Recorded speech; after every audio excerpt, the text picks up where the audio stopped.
शुक्रिया कंचन। अब आगे बढ़ते हैं। हमारे साथ डायमेंशंस कॉर्पोरेट फाइनेंशियल सर्विसेज के मैनेजिंग डायरेक्टर अजय श्रीवास्तव मौजूद हैं। Ajay ji, good morning. Good morning अनुज। क्या क्या करें इस वॉर के एनवायरनमेंट में? पैसा तो बनना दूर की बात है, जेब से पैसा जा रहा है लोगों का, और काफ़ी पैसा जा रहा है। आपका क्या व्यू है इस मार्केट में?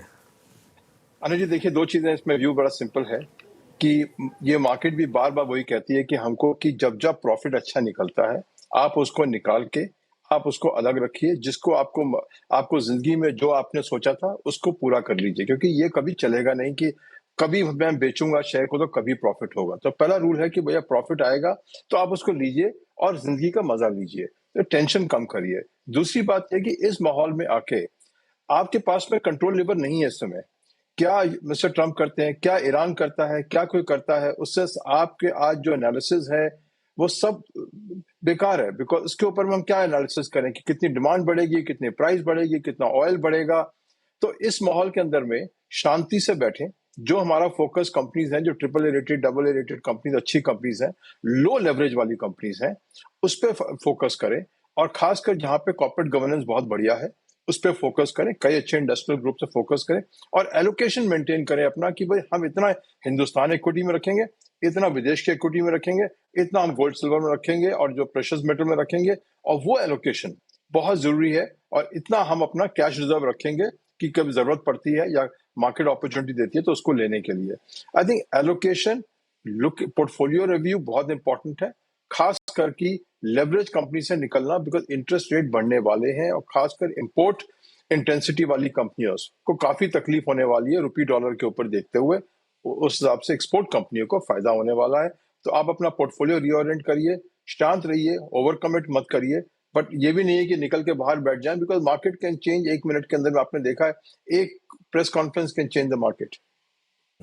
बिल्कुल अजय जी, एक जो रिस्क मार्केट के लिए बन रहा है वो है इन्फ्लेशन, जो हम एक तरीके से मान चुके थे कि अब पीछे छूट गया है। ग्लोबली अगर आप देखें तो एनर्जी प्राइसेस का इस तरीके से ऊपर आना और बॉन्ड यील्ड्स, डॉलर रुपी, क्या इस मार्केट में एक तो वॉर का नियर टर्म इम्पैक्ट है, एक मीडियम टर्म रिस्क भी ओपन हो रहा है? देखिए, कोई नया रिस्क नहीं ओपन हुआ अनुज जी। आपने अगर देखा होगा, इंडियन इन्वेस्टर की असेसमेंट एक तरफ थी और पिछले 7 से 8 साल में फॉरेन इन्वेस्टर की असेसमेंट दूसरी तरफ थी। हम वॉर को छोड़ दीजिए 1 मिनट के लिए अनुज जी, हम वॉर के पहले पहुंचते हैं, जब वॉर डिक्लेयर भी नहीं हुई थी, तब भी हमारी 7 साल तक एफडीआई नेगेटिव चल रही थी लगातार। मार्केट जो अब्रॉड थे, जिसको इन्वेस्टर्स हम मिलते हैं, उनका असेसमेंट इन्फ्लेशन का, ग्रोथ का बिल्कुल अलग था जो हमारे इंडिया का था, इन्फ्लेशन इंडियन इन्वेस्टर्स का। और हमने भरपाई करी है उसके, इंडियन इन्वेस्टर ने, कि हमने फेथ रखा, वो प्रॉफिट लेके निकल गए यहाँ से। और आज इंडियन इन्वेस्टर थोड़ा सा अजीब डिफेंसिव सिचुएशन में है। तो इन्फ्लेशन था, बिल्कुल था, बट आज एक चीज अच्छी हुई है कि गवर्नमेंट की जो रिस्पॉन्स आया है एक्साइज ड्यूटी का, आई थिंक उस रिस्पॉन्स से लगता है कि गवर्नमेंट में थोड़ी सी अर्जेंसी आई है सिस्टम में कि हमें वो चीजें करनी है जिससे कि इन्फ्लेशन थोड़ा सा कम हो। खासकर आई थिंक गवर्नमेंट एक्सपेंडिचर भी आप देखेंगे, मेरे हिसाब से गवर्नमेंट श्रिंक करेगी। और अगर अपॉर्चुनिटी मिलती है नए रिफॉर्म्स करने की, तो उसके लिए हमें आपने जैसे आईडीबीआई की बैंक का सेल रोका, वो कितना नेगेटिव सेंटिमेंट था मार्केट के लिए, आपने देखा ही था अनुज जी उस दिन कि क्या पीएसयू बैंक का क्या होगा, वो ऐसी चलती रहेंगी ना। ये सब चीजें अगर चेंज हो जाए, माहौल चेंज होने में टाइम लगता है, बट ये जरूर ध्यान रखें कि जो फॉरेनर्स का असेसमेंट था पिछले 7 साल से हमारे ग्रोथ का, इन्फ्लेशन का, वो आज भर पूरा उतरा है। वॉर के पहले और वॉर के बाद तो खैर सब इकोनॉमीज में प्रॉब्लम आई है, हमारे में भी आएगी, बट हमें तो इंडेक्स लेना चाहिए कि वॉर से पहले हम क्या थे और अब वहां तक कैसे पहुंचना है। अजय जी, अब आते हैं एक एक करके कुछ स्पेस पे बात करना शुरू करते हैं। और अभी सबसे बड़ा कोलैप्स जिस स्पेस में है वो है रियल एस्टेट, जिस पे हमारी एक दो बात मेरे ख्याल से पिछले 6 महीने में बात हुई भी है। बुधवार को एक ब्रोकरेज रिपोर्ट थी जनाब, कहती कि यहाँ से एक सीरियस रिवर्सल विजिबल है, बट पैसा कहाँ से आएगा? 15,000 20,000 पर स्क्वायर फीट दिल्ली एनसीआर में आप बेच रहे हैं, प्लस वॉल्यूम्स नहीं है, सिर्फ प्रीमियम हाउसिंग में प्रीमियम थोड़े बहुत वॉल्यूम्स हैं। और दूसरा बात, जो वेल्थ क्रिएटर इक्विटी मार्केट था वो पिछले 1.5 साल से चैलेंजिंग फेज में है। तो रियल एस्टेट पे आपका व्यू क्या है इस वक्त? अभी भी ये प्राइस जो स्क्रीन पे है कि अंडर द थ्रेट है क्या? देखिए वीरेंद्र जी, आपने खुद ही इतना बढ़िया एनालिसिस कर दिया, आपका विश्लेषण ही आपको इधर बैठना चाहिए उधर की जगह। ओके, आपने बड़ा विश्लेषण कर दिया कि वेल्थ इफेक्ट जो था इक्विटी का, वो हमारे को ड्राइव कर रहा था। मार्केट में शेयर बेच रहे थे, लोग कैपिटल गेन बुक कर रहे थे एंड आराम से उसके अंदर में खरीदी जा रही थी। प्लस जो होता है हर मार्केट के अंदर में, पेसिमिज्म, नॉर्मलसी और यूफोरिया। तो जो यूफोरिया चल रहा था रियल एस्टेट में, आज बुक करिए, कल 5 लाख लेके निकल जाइए, 5 करोड़ का लेके निकल जाइए, वो यूफोरिया खत्म हो चुका है मार्केट के अंदर में। That is one. नंबर 2, अगर इंटरेस्ट रेट बढ़ गए और जो बढ़ रहे हैं, तो ऑब्वियसली जो ईएमआई वाला है वो प्रेशर में आएगा, जो लोन लेते हैं वो प्रेशर में आएंगे। तो उसके लिए ये मार्केट को realistically, real estate market historically भी आप देखेंगे 10 से 15 साल कुछ नहीं करती है, 2 साल में सब कुछ कर देती है और फिर 10 साल तक चुपचाप बैठ जाती है, हल्का हल्का नीचे आएगी या चलती रहेगी चलती रहेगी। हम उस फेज में हैं मार्केट के, जो अब अगले 5 साल तक इस मार्केट में कोई रिटर्न नहीं देना किसी इन्वेस्टर को जो रियल एस्टेट खरीद रहा है, ना कि और जो शेयर खरीद रहा है उसको तो बिल्कुल भी नहीं मिलेगा। बिकॉज हमारे डेवलपर्स ने प्राइस कमिट कर रखी है। कॉस्ट ऑफ मटेरियल आपने देखा ही है कितना बढ़ चुका है पिछले 20 दिनों के अंदर में। Sanitary fittings, cable, wires, material and labour cost has gone up, तो उनके मार्जिन होंगे। तो ये एक ऐसा सेगमेंट है, आप दूर रहिए, इसमें कोई जल्दी नहीं है जाने की, ना कोई इसमें रिटर्न कोई आने वाली है। वेल्थ इफेक्ट आपने कहा, कॉस्ट इफेक्ट मैं बता रहा हूं, और रियल एस्टेट की हिस्ट्री है कि 10 साल में 2 साल का तूफान और उसके बाद फिर 10 साल तक आप शांत बैठे रहिए। ये वो 10 साल का फेज शुरू हो चुका है जिसमें आप शांत रहेंगे, आप बैठे रहेंगे और देखेंगे आपको अच्छी डील्स मिलेंगी किसी को खरीदना हो तो। बट शेयर बिल्कुल भी नहीं, हमारे हिसाब से तो गलत हो सकते हैं और हुए हैं कई बार, बट मुझे लगता नहीं है ये सेगमेंट रिटर्न देगा अगले 3 साल में। अच्छा, एक और चीज़ अजय जी, जिसके कहते हैं ताबड़तोड़ तेजी को लोगों ने चेस किया सिल्वर में भी। आई मीन आप देखिए, जनवरी का हाई था लगभग 4,08,000 के आसपास, वो सिल्वर अब करीब करीब 218 पे ट्रेड कर रही है। एक रीजनेबल अप्रोच गोल्ड सिल्वर में क्या रखें, क्योंकि गोल्ड भी अपने हाई से लगभग 40-42 हज़ार रुपये रिट्रेस हो चुका है। इस पूरे दौर में जब एक बार फिर से हम वॉर की चपेट में हैं, इन्फ्लेशनरी रिस्क, क्रूड एक बहुत बड़ा रेस कर रहा है, गोल्ड सिल्वर को कैसे ट्रीट करें इस वक्त? देखिए, गोल्ड सिल्वर को एलोकेशन ट्रीट करिए कि आपका कुछ परसेंटेज, जितनी भी आपकी रिस्क एपेटाइट है, 10 है, 15 है, 20 है, मैं 5 वाले कैंप में खेमे में नहीं हूं कि 5% होनी चाहिए, कम से कम 15 से 20% होनी चाहिए, उसको आपको एलोकेशन करना चाहिए। और उसको लॉन्ग टर्म की तरफ, जैसा इक्विटी को आप देखते हैं लॉन्ग टर्म, उसको भी लॉन्ग टर्म देखिए कि उसमें भी आएंगे करेक्शन, भी आएंगी, वापस भी आएगा। गोल्ड स्ट्रॉन्गर रहेगा हमेशा, बिकॉज रिजर्व करेंसी की तरीके से रखा हुआ है सेंट्रल बैंक ने, सिल्वर को नहीं रखा हुआ है। तो सिल्वर हमेशा से वोलेटाइल रहेगा, गोल्ड आपको स्टेबल रिटर्न देके जाएगा। और कोई भी होराइजन देख लीजिए आप इक्विटी से वर्सेस गोल्ड का, गोल्ड आपको अच्छा रिटर्न और स्टेबल रिटर्न देके जाएगा। वो ठीक है, थोड़ा बहुत 1.60 से 1.40 हो गया, 1.40 से फिर 1.30 भी हो सकता है, या 1.50 हो जाएगा।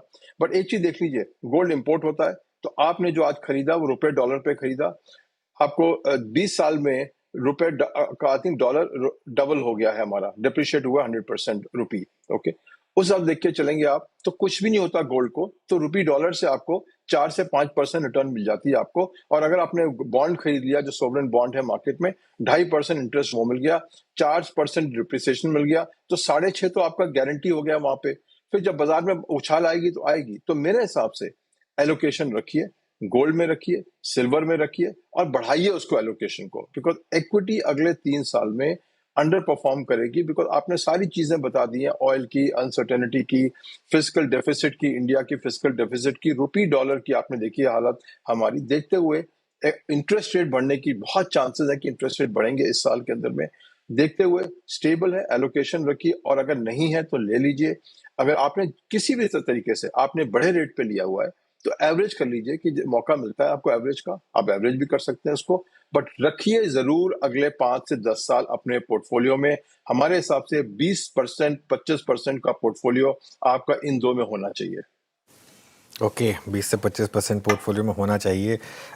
एक बड़ी डिबेट चल रही है इस समय आईटी को लेकर। आज इन्फोसिस ने कम से कम एक चीज़ तो अच्छी की कि वो डिविडेंड और बायबैक के बजाय कुछ कैश एक्विजिशन में तो लगाया कम से कम। आईटी पर अब आपका क्या व्यू है, क्योंकि एक तरफ मल्टी ईयर लो पर हैं स्टॉक्स, वैल्यूएशंस तो आई थिंक ऑल टाइम लो पर हैं, और कुछ केसेस में तो प्राइसेस भी कोविड लो पर आ चुके हैं। अब आईटी पर आप क्या व्यू रखेंगे? आपको बताता हूँ, 5 साल बाद आज हमने आईटी खरीदा है, 5 साल बाद। एंड आई थिंक ये बहुत बढ़िया डेवलपमेंट है कि वो कम से कम अब वो डिविडेंड का फोकस छोड़ के ग्रोथ की तरफ बढ़ रहे हैं। आई थिंक ये एक ट्रेजेक्टरी डिफरेंस है, इन्फ्लेक्शन पॉइंट है इंडस्ट्री का, और उससे काफी हमको वो मिलता है कि ये कंपनियां अब शायद सुधर जाएंगी अपने काम में ऊपर में और डिविडेंड से ज्यादा ग्रोथ पे फोकस करेंगी। हम हैं ग्रोथ इन्वेस्टर, हमको नहीं चाहिए डिविडेंड। हमने आज पहली बार 5 साल में निवेश किया है और हमें लगता है कि अगर और करेक्शन होगा तो अच्छा देंगी, बिकॉज 2 चीजें हो रही हैं। पुराने कॉन्ट्रैक्ट भी चल रहे हैं, उसमें रुपी डॉलर क्या था उस समय, आज की रुपी डॉलर क्या है। अब 2 साल बाद अगर आप देखेंगे कवर आज की तारीख में 99.7 ये मिल रहा है रेट आपको 2 साल फॉरवर्ड का कवर का, 100 रुपया पर डॉलर, जो कुछ दिन पहले और कुछ महीने पहले आपको 10 रुपए कम मिलता था। आज 10% की बढ़ोतरी हो गई है इस फॉरवर्ड कवर के ऊपर में। तो अब देखिए, कुछ नहीं करना है इस कंपनी को, अपने कॉन्ट्रैक्ट करने, अपना काम करना है, और इनकी 15% तो ग्रोथ वैसी होगी रेवेन्यू की, और प्रॉफिट सीधा बॉटम लाइन को आएगा। तो मेरे हिसाब से पहली बार अब ये सिग्नल आ रहा है आईटी कंपनीज में, एक्विजिशन, रुपी डॉलर, और आई थिंक क्लैरिटी आ रही है कि अगर हम नहीं करेंगे तो जैसा टाटा ने देखा कि आप डिविडेंड तो लेते रहे लेकिन आपने 2 लाख करोड़ भी खो दिए अपने मार्केट कैप के अंदर में से। और उसके लिए आई थिंक ये जरूरी है यहाँ पे कि अब इन्फ्लेक्शन पॉइंट पे है, कॉन्फिडेंस है कि ये कंपनियां करेंगी, इसलिए हमने आज से इसमें निवेश शुरू किया है और एडवाइस भी कर रहे हैं कि इसके अंदर में अब आ गया है टाइम। वैल्यूएशन ठीक है, स्ट्रेटजी ठीक है, रुपी डॉलर ठीक है, सेगमेंट बढ़िया था, हमेशा से कोई प्रॉब्लम नहीं थी, और इसलिए अब निवेश का टाइम आ गया है हमारे हिसाब से। क्या होगा आगे वो जानता है, बट हमारे हिसाब से 5 साल में पहली बार आया है टाइम इसमें डालने का।